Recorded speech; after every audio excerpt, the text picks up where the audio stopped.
Tansy Corden's happiest childhood memories. It's hard to go back and look through photographs of such happy times. Are singed by the disaster that destroyed her family. It actually makes me sad because I want them back. It was July 1973. And this was actually what I was wearing on the plane, all the way down to the sandals. 7-year-old Tansy, her 12-year-old sister Nikki, and mom Doris had been visiting family in Illinois and planned to fly home to Michigan on Ozark Airlines Flight 809. My sister said to me, "Would you like the window seat?" And I said no. And I think about that minute of how that changed both our lives. 'Cause sometimes I felt like it should have been me. Roughly 30 minutes after takeoff, the plane crashed into a residential area roughly 2 miles from the St. Louis International Airport. The one thing I still don't remember is going down. So what was this? We showed Tansy video and interviews from the crash scene that she had never seen before. I saw a few lightning bolts that came real close. One of them looked as if it could have been hitting the wing. We determined it as being an unsurvivable crash. And yet some people did. That's correct, they did, but how they did, I say it's a miracle. There's a live dog in there. A live dog? Yeah. Of the 44 passengers and crew members on board, only 6 people survived. An official investigation by the National Transportation Safety Board determined a severe thunderstorm caused the crash. The next thing I remember was facing the sky, and I was still in my seat.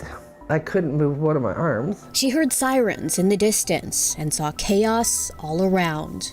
I did see my sister, blood on her face, but I could tell it was her because of her dress. I was surprised when I saw my mom. She had debris all over her. She just mouthed the words that I love you. That's all I remember.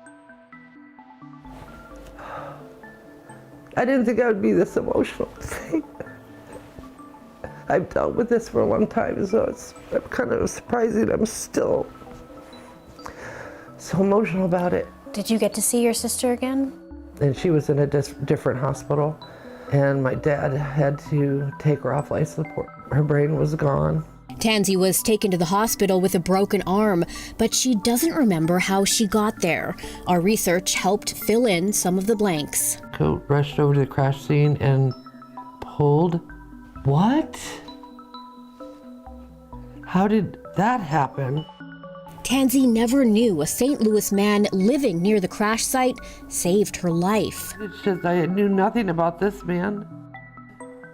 I wished I could have met him. We are working to connect Tansy with the man who rescued her, but records show he may have passed away in 1991. Tansy was eventually reunited with her father and oldest sister, Laura. While researching this story, we found Tansy had beat the odds more than once, just a year before the crash. But it's very strange, isn't it? Like how many people have experiences like that with being in a hijacked plane.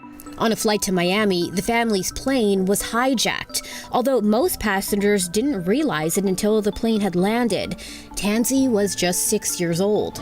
The last time Tansy was on an airplane was in 1993, while moving to Oak Harbor to be closer to her sister Laura.